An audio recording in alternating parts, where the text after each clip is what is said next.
രണ്ടു വനിതകൾ ഉൾപ്പെടെ നിയമസഭാ തെരഞ്ഞെടുപ്പിൽ 25 സ്ഥാനാർത്ഥികളെ പ്രഖ്യാപിച്ച Muslim League. Doctor M K മുനീറിന് സീറ്റില്ല. പി കെ കുഞ്ഞാലിക്കുട്ടി മലപ്പുറത്തും കെ എം ഷാജി വേങ്ങരയിലും മത്സരിക്കും. കോഴിക്കോട് സൌത്തിൽ അഡ്വക്കേറ്റ് ഫൈസൽ ബാബുവും കൊടുവള്ളിയിൽ പി കെ ഫിറോസും കളത്തിലിറങ്ങും. ഫാത്തിമ തെഹ്ലിയും ജയന്തി രാജനുമാണ് ലീഗിലെ വനിതാ സ്ഥാനാർത്ഥികൾ. പാർട്ടി തീരുമാനത്തെ അംഗീകരിക്കുന്നുവെന്ന് doctor M K Muneer. Malappuram P K Kunhalikutty, Vengara K M Shaji, Koothuparamba Jayanthi Rajan, Perambra Fathima Thahiliya. ചരിത്രത്തിലാദ്യമായി 2 വനിതാ സ്ഥാനാർത്ഥികൾ.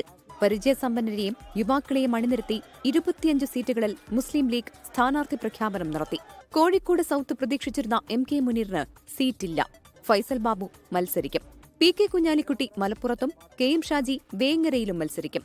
ഫാത്തിമ തെഹ്ലിയ പേരാമ്പ്രയിലും ജയന്തി രാജൻ കൂത്തുപറമ്പിലും മത്സരിക്കും. നിരാശയില്ലെന്ന് എം കെ മുനീർ. 100 എന്ന് പറയുന്ന ടാർഗറ്റ് അച്ചീവ് ചെയ്യാൻ വേണ്ടി ഞാനും പരിശ്രമത്തിൽ കൂടെ ഉണ്ട്. അപ്പോൾ എനിക്ക് കൂടുതൽ സമയം എല്ലാ സ്ഥലത്തും പോകാനുള്ള ഒരു സമയം, അല്ലെങ്കിൽ എവിടെയെങ്കിലും തളച്ചിടപ്പെടുമായിരുന്നു.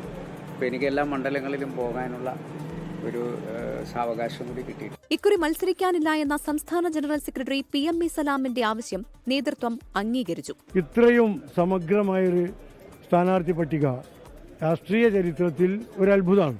ഒരുപാട് പുതുമുഖങ്ങൾ, അതിലേറെ യുവാക്കൾ, ചരിത്രത്തിൽ ആദ്യമായി 2 വനിതകൾ, എല്ലാ ആളുകളുമായി ചർച്ച നടത്തി ഉണ്ടാക്കിയ ഒരു ലിസ്റ്റാണ്. കൊടുവള്ളിയിൽ പി കെ ഫിറോസും താനൂരിൽ പി കെ നവാസും കൊണ്ടോട്ടിയിൽ TP അഷ്റഫ് അലിയും മത്സരിക്കും. പുനലൂർ, ചേലക്കര സീറ്റുകളിൽ സ്ഥാനാർത്ഥി പ്രഖ്യാപനം പിന്നീടുണ്ടാകും. സ്ഥാനാർത്ഥി പ്രഖ്യാപനത്തിന് പിന്നാലെ പി കെ കുഞ്ഞാലിക്കുട്ടി ഉൾപ്പെടെയുള്ളവർ പ്രചാരണത്തിന് തുടക്കം കുറിച്ചു.